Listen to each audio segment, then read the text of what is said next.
So this week for Hiking with Haley, we wanted to change it up. So what's a better place to come than Alligator Alley? This is my friend Simon, and you'll be learning all about alligators this week. Now, each week, we've taken you through the twists and turns of trails throughout the forests at the different state park.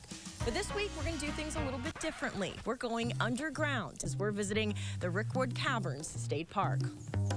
For some farmers, years of time, energy, effort, and money now gone just after one storm. And now they're deciding whether or not they're going to try to rebuild. Flooding remains a major concern this weekend after parts of central and west Alabama received close to 4 to 6 inches of rain this past week. And more rain is predicted to be on its way. Now, many people from the public, they've been coming in and out of the church behind me to pay their respects to Congressman Lewis. You can take a look. There are some people outside allowing people in and out. I just saw a couple go in. This is going to be happening until 11 p.m. tonight. Now, I talked with many people who stood in line today. Some of them said that they marched with Congressman Lewis back in the day, standing up for civil rights and for voting rights. I talked with another person who said that she traveled all the way from South Carolina to be here today.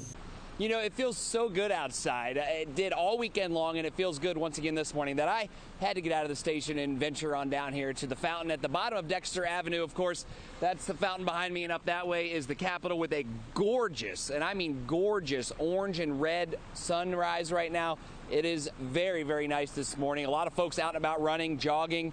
And, you know, I would encourage it this morning to get out and, if you can, run some errands, get things off your list because, again, it feels very, very nice. It can also always feel much worse this time of year. And there you go. How about that? See, everyone's out running, enjoying this morning, and it's going to stay that way all morning, all afternoon.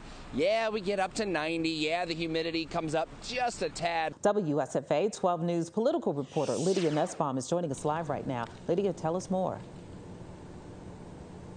Val, Alabama counties will not be allowed to provide curbside voting for the November election, and there's a mixed bag of reactions after the U.S. Supreme Court sent down its decision last night.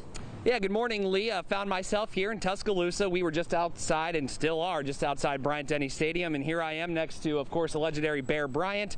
We're in that little walkway here with all the famous coaches and the years they won championships with the Crimson Tide. And, you know, next to Bryant, of course, Nick Saban, and we have Gene Stallings as well. I will tell you, Lee, and Judd and Tanya, that the atmosphere is very obviously different compared to years in which there's no pandemic. The amount of students on campus, the amount of folks walking around, just the overall atmosphere, the feel of things here is substantially different than a normal year, and that's what some folks have said. I will tell you, though, there are a decent amount of students out and about. You know, of course, classes going on, and they are excited for the game. You see a lot of folks sporting their gear, ready to go. I haven't heard anything about Saban. I have had a few people just hearing their conversations, overhearing their conversations. I hear Saban's name being thrown around, and here are the years that he won the championship, of course. And, you know, overall, you know there's a pandemic going on. You can get that vibe. But all things considered, the game is still on as scheduled. Thumbs up to that. I will say Ohio Stadium in Columbus is forever will have my heart, but Bryant-Denny is really, really cool. It is huge. Chris here, my photographer, told me that top bowl wasn't even here the last time he was up here. I can't even imagine what it would look like without that top bowl, but with it, an incredible stadium, without a doubt. 7A Region 2 showdown, the Dothan Wolves and the Jeff Davis Volunteers. Somebody's going to win their first game in this ball game. Dothan first possession, Bauer Sharp to Jaden Fulmer, who keeps his balance and runs in for the touchdown. Dothan on the board, but JD would respond on their next possession. Markeldrick Brown gets the handoff, and he accelerates. Bobby Bowden once told me years ago, if you don't have speed, you'll be chasing it. They were chasing that guy right there. That ties the ball game, but Dothan would respond on their drive. Jalen White, the handoff, and he shoots in, stretches out for the score. The Wolves win their first game this season, 39-18 there at Crampton Bowl over the Volunteers. Photogville on the road to Notasulga. The Blue Devils up 21-0 at the half when we pick things up there. Chris Cole shooting the game for us here on this one. First possession of the third, Jarrell Creighton runs it in for the easy touchdown. Extra point would be no good, but it's a 27-0 lead for Notasulga. Ottagaville's possession, Ronnie DeRamus fumbles the ball. Terrell Creighton gets the scoop and the score, and bam, bam, just like that, Notasulga 2 touchdowns, and then it would be 35-0 at that point. Later in the fourth, DeRamus throw an interception to Walter Tatum, and that would pretty much seal the deal. Blue Devils a victory, 35-0 over Ottagaville. It's Billingsley's turn with the ball, and they're looking deep. Quarterback Levi Arrington showing off the arm. The nice grab, juggling, pulls it down. 3 guys take him down, and that would lead to 12 seconds to go before the half. The very next play, Arrington finds Devin Blackman in the back of the end zone. 2-point conversion is good. This was a good game there at Lochapoka, and it's the Indians winning at home 24-16 over the Bears. All right, Reeltown and Montgomery Catholic here. Chris Cole just sending these highlights in. I'm watching them for the first time. We pick it up in the second. Montgomery Catholic's Jeremiah Cobb is going to take the handoff, and he is going to scamper in. This guy had a touchdown last week for us, 14-6.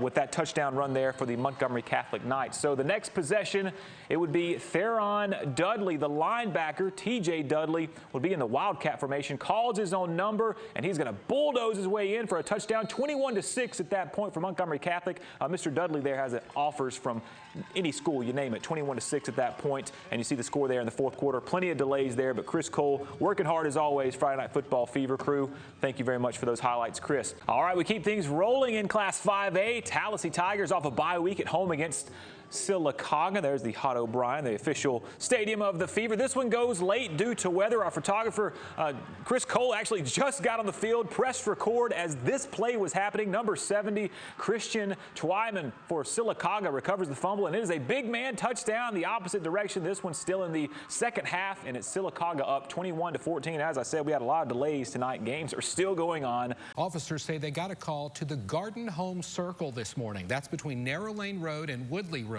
Police say they found 63-year-old Loretta Butler there dead. No arrests have been made. Again, the search for suspects underway. No other details in the case have been released. The longtime sheriff was shot and killed at a gas station last year. During this event, motorcycle clubs from across the state traveled 130 miles around Lowndes County to honor Sheriff Big John. Eastdale Mall in Montgomery is also back open this weekend, but some stores inside the mall have also decided to stay closed for now. The mall has beefed up its security to help enforce social distancing. There are signs to help people stand 6 feet apart, hand sanitizing stations, and new limits on things like how many people can use the restrooms at the same time. Products like baked goods, honey, and bath and body products were sold from vendors in Autauga County and surrounding areas. The annual market runs every season, but this year the pandemic created new challenges. This year we've had to cut back on a lot of our interactive stuff, our games that you have to touch and feel, to help stop the spread of the virus. And started buying this particular piece of property. He got a big alligator in the late 60s. All through the 70s it grew, in the 80s, and so when we were kids we used to come and feed Papa's big alligator. The park strives to give visitors an intimate experience. Over the weekend in Montgomery, there was a vigil downtown to celebrate the life of Black Panther star Chadwick Boseman.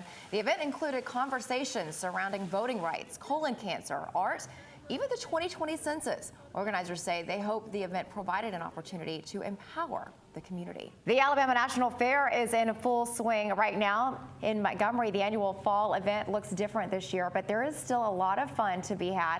The fair just closed down just a few minutes ago. It runs through next weekend. You can find more information about admission and new social distancing procedures right now on WSFA.com. 294 trees just like that are turned over. Hurricane Sally left its mark with hundreds of large pecan trees toppled over. You've lost 10 to 12 years of your life is gone, because that's how long it takes to grow a tree to get a harvest. Just gone. I've lost my crop. Who's going to pay for the cleanup? There's a high price tag to move those trees. I hope the federal government will at least help the farmers clean up. Congressman Bradley Burns says the federal government won't leave farmers behind. WSFA 12 News photojournalist Chris Cole was there this morning as the first ever graduating class at Pike Road received their diplomas. I'm gonna miss how much everyone loves this school. Being the first graduating class, we've had to kind of bond together as we're learning to build this program with each other.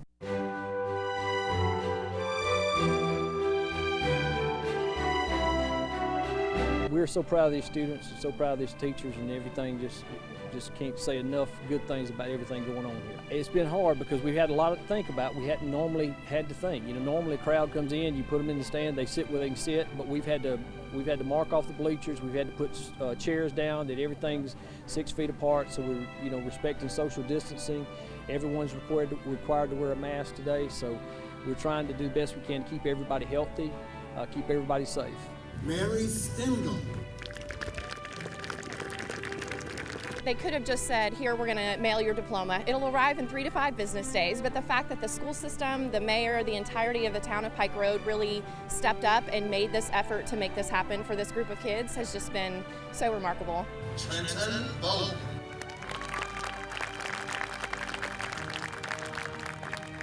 I feel like that they really took all concepts into consideration and really made a plan that was going to work well for everybody. So we're completely impressed. We've been through change these past 4 years, and we've all overcome it. We've all thrived. We've all taken it in stride. So I want them to know that even if we're making a big leap going to college, that they're going to be able to handle it great, and they're going to be able to take over the world if they can, because that's what we do.